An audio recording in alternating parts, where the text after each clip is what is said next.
Welcome to TECHNOTICE, my good friends. This over here is the brand new Mac Studio with the M1 Ultra chip, and it's absolutely maxed out. If you're a video editor, especially in Adobe Premiere Pro, you might have seen some benchmarks online and some people showing, whoa, it's so much better in export speed. But I think for most people editing on Premiere Pro, they're wondering how good are those encoders inside there? If I get this, or should I get a PC? How good is it in timeline performance in Premiere Pro? That's exactly what we're gonna be doing. We're gonna be testing loads of different codecs from 4K mirrorless cameras to cinema camera footage all the way up to 12K. So let's put this Mac through its paces. Let's see how good it is right after this. This video is sponsored by Switcher Studio, the multi-camera live streaming software for iOS devices. Link up to 9 devices together to create a stunning live or pre-recorded video. Multiple angles, live editing tools, call to action overlays, lower thirds, one-tap cards, and much more. Reach your audience by live streaming to multiple platforms at the same time. Perfect for live selling, worship, sports, education, and so on. Perhaps use it as a webcam for Zoom, Google Meet, Microsoft Teams, or others. All the tools you need are in your pocket. Simple, fast, and effective. Check out Switcher Studio's full features through the links in the description below and get a free 1-month trial.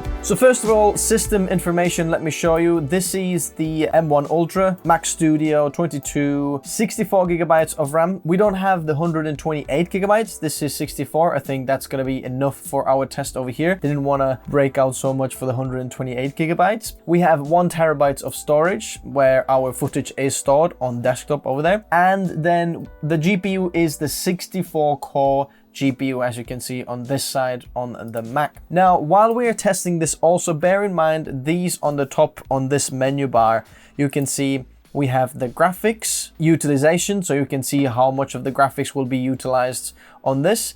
Then you can see the memory usage over here as well. This is on the right, and then this is the CPU utilization. So 7 CPU, GPU, and the memory. So we can kind of keep an eye on when we press play on this footage, how well does it play back. Also, if you're not familiar with Premiere Pro, this little indicator over here shows you how many frames have been dropped when we're playing this back. We're going to be playing back everything at full resolution. Our Premiere Pro is the version 22.2.0, which should be the latest at this point in time. So then, I think we are ready. So this first footage over here, as I'm scrubbing through, this is a Sony A7 III, 8-bit, 4K, 420, 60 frames per second. So it's a very normal kind of footage that you will see from a mirrorless camera. Anything, you know, Sony's, Canon's, very like usual. This is XAVSC codec, but you know, Canons have a very similar codec. It's MP4, H.264, and then the timeline performance is pretty good. It's very good. Bear in mind, at the moment, I have this adjustment layer on as well. If the adjustment layer is on and you know not selected, you'll see there's a little bit of a color grade in there. Let me show you what's inside. So basically we have a lumetri color in there, and if we open the color tab, so we can see we've got a little LUT on in here. We've got a little bit of basic correction going on. Just, this is not a color grading, you know, tutorial. This is just to put some effects on so we can see that, you know, the color grade is on and it's happening. A little bit of curves on over here, and that's pretty much it. So LUT, curves, and then basic correction, just like something you would do in a simple color grade. Not 2 layers, just a very simple one that we're going to be doing. And then when I'm scrubbing through, the timeline is very, very smooth, like as smooth as we can get from anything. If I press play, it plays. Whoa, what's this over here? 3 frames dropped. Yeah, I think this is just a mistake. If I just keep pressing play, we can see it's quite all right. 45% of our 64 gigs of RAM is used. 3 frames dropped. I wouldn't worry about that. If you see like less than 10, it's kind of like all right. Playing this back, no problem, full resolution. How good is it compared to the Windows Mac? Is it massively better? Honestly, not really. Now, obviously, we have to see how well utilized the Premiere Pro is as well. And before all you Apple fans start giving all the hate in the comments below that why wouldn't you test this on Final Cut or Davinci that's much more optimized, the point for this video is those who are using Premiere Pro, is it worth going with the M1 Ultra Mac Studio, or should I go with a PC or something like that, just to show you the comparison. I've got lots of other PC comparisons on the channel if you want to see like know, Ryzen 9s or Intel 12th gen out there to see how well they perform. But this one over here is 24 frames per second. This is 10-bit now. So just seeing if the color bit depth is any different. It's very, very smooth. I'd say even smoother. Timeline feels very, very snappy. I'm just going to press play. Everything is green, and I wouldn't expect it to do anything less. It plays it back absolutely, no problem. CPU is doing hardly anything. Let's keep going. This is now 10-bit 422, 30 frames per second. Usually quite a hard codec to play back because this is H.264 and 422. It's like just very hard codec to play back. Let's press play. Looks like the GPU is doing quite a lot of the work, which is interesting. In Premiere Pro, usually how it works on PC side of things is that the color grades are actually played back on the GPU. So lumetri color is accelerated on the GPU, which I think this is happening over here as well. As you can see, whoa, the Ultra doesn't do anything now. What's going on? Yeah, no problem over here for 10-bit, 30 frames per second, very, very smooth. This is 10-bit 422, 4K H.264, but two separate codecs. One of them is all Intra and one of them is a normal one. So usually this one is what I'm recording on all of my cameras over here. This is a 10-bit 422, 4K H.264. Timeline performance, whoa, that is very good. That's a very, very good timeline performance. Like the best I have pretty much seen. Definitely the best I have seen. No problem playing this back, so this is doing very, very well over here. And now this is SI, so all Intra codec, which is one of the only all Intra codecs I have over here, which is a little bit easier to play back because the compression rate is just not the same as on the other one. So very, very smooth here as well, but this is as good as it can get on all of the other ones as well, so no problem. Now this is 60 frames per second, H.264, 10-bit 422. Not H.265, but H.264. Now, trying to do this timeline screwing here, it's not as smooth. Let me zoom a little bit more in.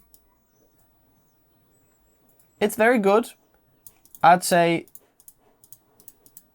you really don't have any problem doing this or clicking around the timeline. Let's press play. Plays back 60 frames per second, 422, 60, no problem. I wish there was something that how I could like monitor the actual encoders as well, but I don't think I do have this option. I'm going to keep this open here because we want to measure the temperatures as well. Like as I'm doing this, look at this, it's absolutely idle, completely fine temperatures, very, very low, makes no noise. I'm absolutely happy. Now, this is A7S III, 10-bit 420, 4K, and this is H.265 now. 420, 4K, 50 frames per second. Playing back, no problem really. Scribbling through the timeline, it's very, very smooth. Let's press play. Whoa. What's this? 5 frames dropped. 8 frames. It drops a little bit of frames, which is interesting. 10 frames. So we are dropping actually frames. This is very interesting. This should be very easy codec to play back. 420 usually is accelerated on any of the NVIDIA encoders of 2000 and 3000 series graphics cards, and iGPUs of Intel's 11th gen and 12th gen. So really whatever PC you will be running, this will be very easy to play back. But looks like the M1 Ultra isn't quite well utilized for this codec here, because we shouldn't be dropping any frames here. Still, look, if I do it again, it is dropping a little bit of frames here and there. Obviously, you can't see it, but when we measure how many frames we dropped, we have dropped some frames. Now, this over here is Canon R5 H.265, 60 frames per second, 422, 10-bit. Usually an absolute nutcracker to play back. And the only machines that I have seen play this codec back very well is the Intel 12th gen machines. The ones that have the UHD 770 inside because they have hardware encoding for this. NVIDIA doesn't have this, but Intel QuickSync does. So let me just press play and let's see what happens. Okay, it's smooth. That's very good. Look at that. Plays back, no problem. This is very, very good. Look at that. You have the color grade on and everything. Looks like we're not dropping any frames. Full resolution. Wow. Okay, this is very, very good. This really shows how good the encoders are. Like, okay, did you see the H.264 codec on previously? This is high efficiency codec, and this should be really harder to play back, but this is so smooth. That is absolutely amazing. This is the smoothest of this codec I have ever seen playback on any of the codecs. Buttery smooth. Like, look, as fast as I can play this back, those hardware acceleration encoders there, they're doing a very good job here. Let's move on to Canon C200 4K. So this is Canon RAW, 60 frames per second, DCI 4K as well. So Canon RAW, let's have a look. How do we do? Timeline. There's a little bit of... Okay, look at the CPU usage now. Suddenly this is very hard for the CPU. Looks like the CPU is the one that plays back these things. Especially when I go here, when there's two on top of each other, trying to scrub through here, like, no problem. Red 4K, I expect this to be super smooth because this is very easy codec to play back. Any of the systems I have tested, it's absolutely fine. Even the M1, just the normal M1, no Ultra, just the normal M1, played this back no problem. This is 120 frames per second. Some people said, like, can you show us the playback of this? So let's have a look. This first one over here is 420. 8-bit, 120 frames per second. So timeline scrubbing is as much as we can push this. Really, 120 frames per second. Let's press play. Let's see what we can do. Okay, we're dropping quite a lot of frames, but I don't blame Apple for this or the M1 Ultra for this because this is quite hard to play back. H.264. It's not a very nice thing to play back. M1 Ultra now is 50% utilized. But this is very good. But we're still dropping frames, but it's very good. One of the best I've seen so far. Now this is H.264, 422 10-bit, 120 frames per second. So it looks like the 422 is easier for it to play back than the 420. Because I don't know why. Yeah, if you look at timeline performance as well, the 422 that's usually harder is easier for this. Okay, next over here, this is H.265, 420 10-bit, 120 frames per second. Timeline, very, very nice and smooth. If you need scrubbing through. Clicking through takes a little bit of time, but let's press play. Let's see what we can do. Oh. It dropped initially some frames, but then playing back quite well. Dropping a few frames. Moving on to H.265, 422 10-bit, 120 frames per second. Let's press play. Drops a few frames, but plays it back very well, full resolution. That's really, really good. The M1 Ultra is doing quite a bit of job there. Timeline, very, very good as well. I've got no issues here. This is one of the best 120 frames per second playback I have seen on any of the PCs I have tested, so no problem. Now moving on the resolution to 5K. This is 5K Red RAW. Let's first of all look at like scrubbing. Quite all right, no problem. Let's press play. Let's see what happens. Whoa, it took some time. Wow. Look at the CPU utilization. 100% utilized to play this back. But it is playing it back. Let's see if we can get it played back without dropping any frames. But yeah. Now this, okay. how many? 4 frames, 7 frames. Interesting. It's really struggling to play this back. Look at that. Still dropping a few frames here and there. Like if we did this test on, let's see if it's the color grade.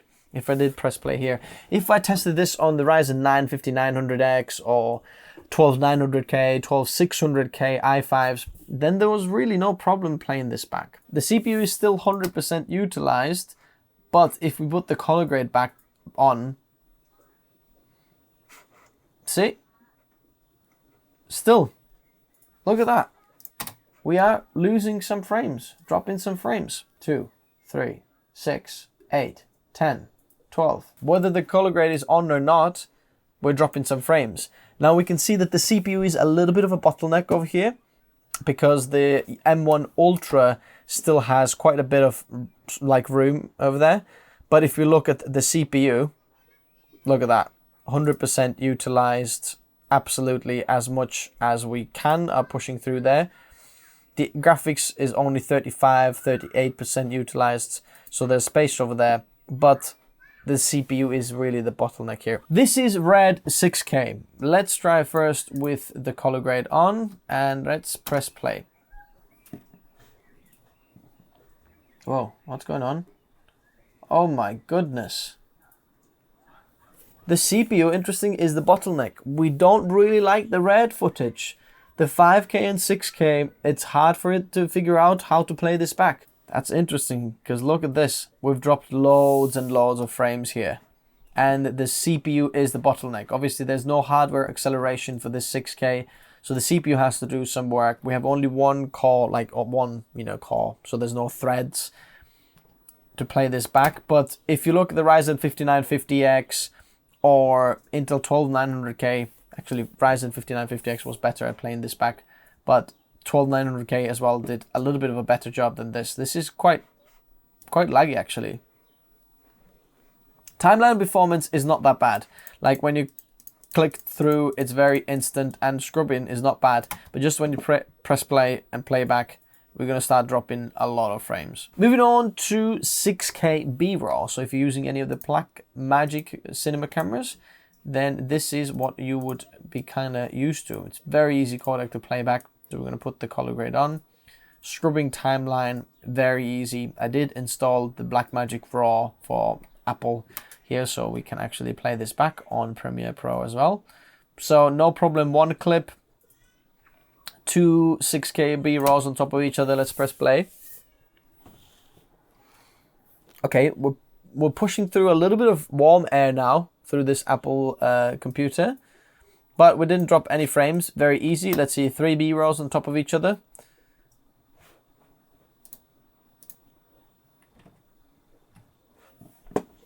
Look at these. Some of these efficiency cores are 60C and CPU is 60C over there. How many frames? Dropped 49 frames. Okay, I bet this was between the 2 clips. I mean, I think it's still completely fine.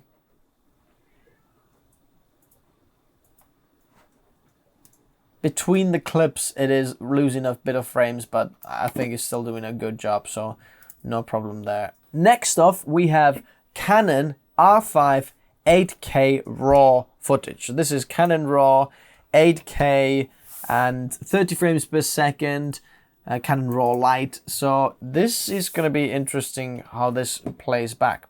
So let's try the scrubbing first. Oh, this is half the resolution. Let's put full resolution. Let's see how we're doing 8K Canon RAW.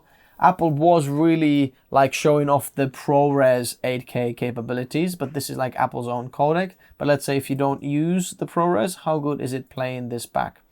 It's an okay timeline performance. Let's press play. Let's see how it plays back. Whoa. Okay, that's what usually happens with Windows PCs as well. Absolute slideshow for this. Although the 12900K was the best at playing this back, but with color grade and all of this, very, very similar.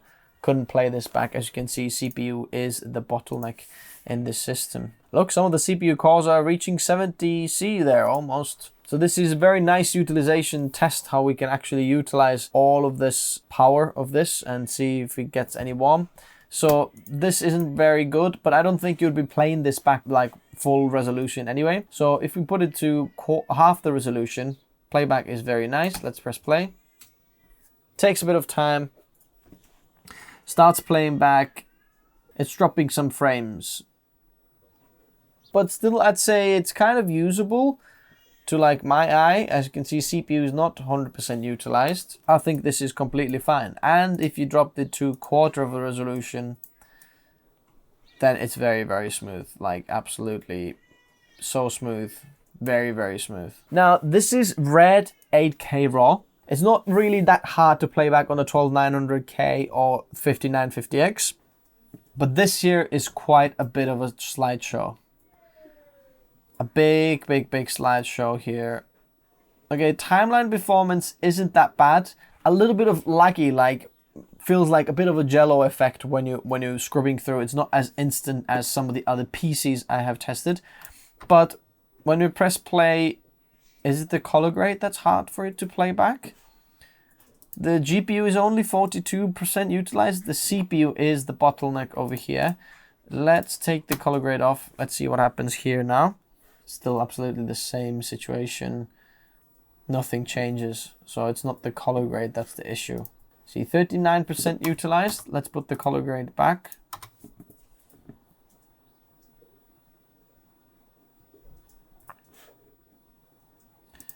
Yeah. The color grade does go on the actual GPU, which is good. Look, 70% utilized there on the graphics. And finally, this is 12K B-RAW. So we're going to press play. Let's see what happens. This is with color grade. So far, I have seen no like system play this back. At full resolution, 12K. Yeah, we're dropping a lot of frames and I'd expect it to do that. Let's put it at half resolution. Timeline very, very smooth. Let's press play. And that's fine. Usually, yeah, that's very, very good. That's very good.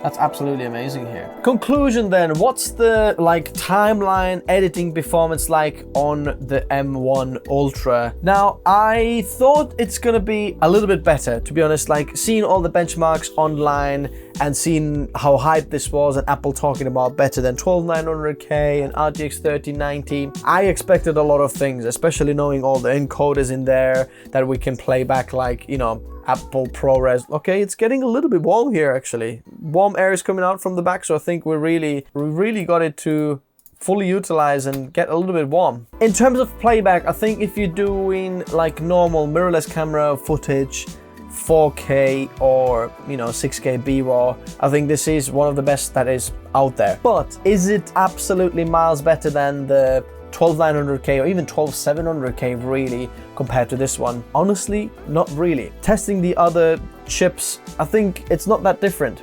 Now, I do think Premiere Pro and Adobe can utilize and make some software updates to utilize this hardware much better, just because there are so many encoders in there, and we know that Final Cut can utilize them. Davinci Resolve can utilize them. Come on, Adobe, give us the utilization for Premiere Pro as well. In terms of the higher end codecs, the 8K, it's all right, really. Is it as good as if you went with something like 12900K or maybe even Threadripper system? It's not really that much better. So to me, like to switch from, let's say, 12900K or high-end Ryzen 9 5950X to this system doesn't really make that much sense if you're a Premiere Pro editor, because what I've seen, it's not that different. In fact, the Ryzen 5950X plays back some of those codecs here much better than this system here.